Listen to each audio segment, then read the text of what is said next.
Hi, welcome to Java Coding Assist.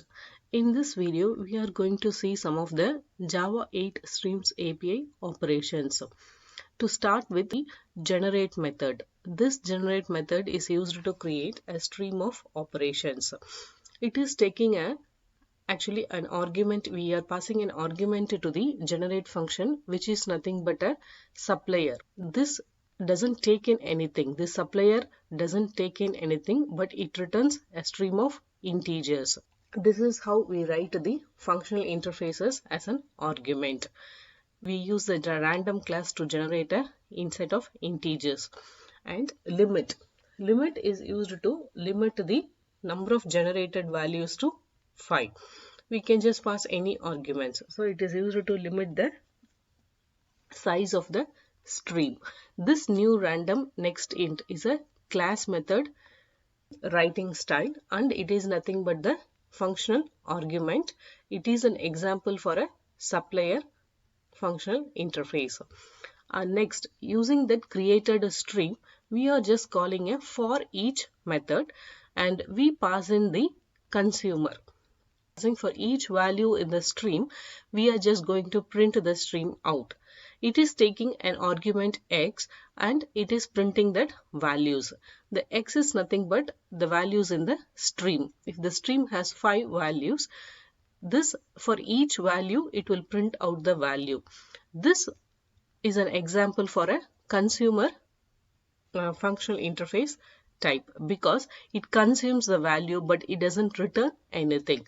So for each is an ending operation or terminal operation which just ends the stream, whereas this generate is a create streams operation, and limit is a intermediate operation which limits the size of the stream. Next, we are creating a stream using the of method. It takes a set of string values. Next, using that stream, keywords stream is a stream of strings. We are just going to work on that stream. We can see some of the intermediate operations here. We are just calling the distinct method. This distinct method creates a distinct values from this stream. So if you see that there are two abstract and two interface keywords which will be removed from the stream. This is one such method to remove the duplicates. The next comes the filter method. On that stream, we now get a stream of distinct strings, keywords. We just next use the filter method. Filter method to remove the keywords which starts with I character. So now our stream will be having only those keywords that are starting with I. So it will have now interface and implements. Next, we got a stream with a starts with I. Again, we are working with that stream, and what we are doing is we are mapping the keywords. We are using the map method to map the lowercase keywords into an uppercase. So for each string in the stream, it takes the string and it converts it into uppercase. Then the stream which you get, we are just going to print it.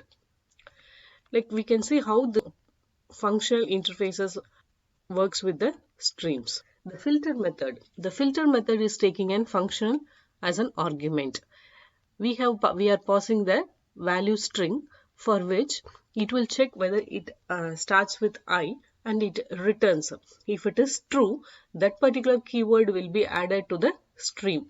So this is an example for a predicate functional, because it takes in a value of string data type and it returns a boolean value. If that keyword starts with I, it sends a true value, so it will be added to the stream. The next one, the map functions take a functional argument.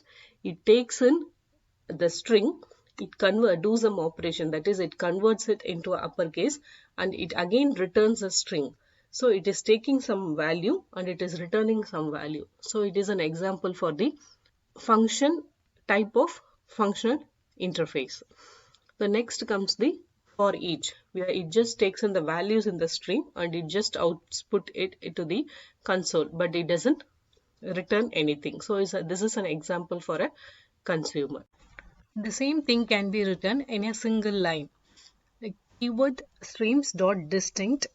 This will return a new stream with a distinct keywords, and again just calling the filter method on it will filter the keywords with that starts with I, and then it will return a new stream.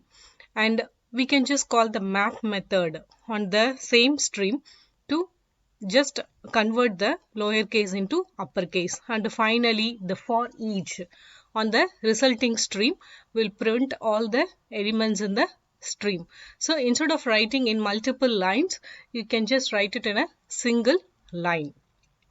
So in this example, the for each method just print all the values and the string no longer exist. They are used. If you want the stream to get collected as a list or a set or a collection, you can just call the collect method. Same way we are creating a stream and applying all the operations. And finally, instead of using the for each to print all the elements, you just collect it to a list. The collect methods is a ending operation on a stream which collects all the stream elements into a list. The same way you can just collect everything to a set.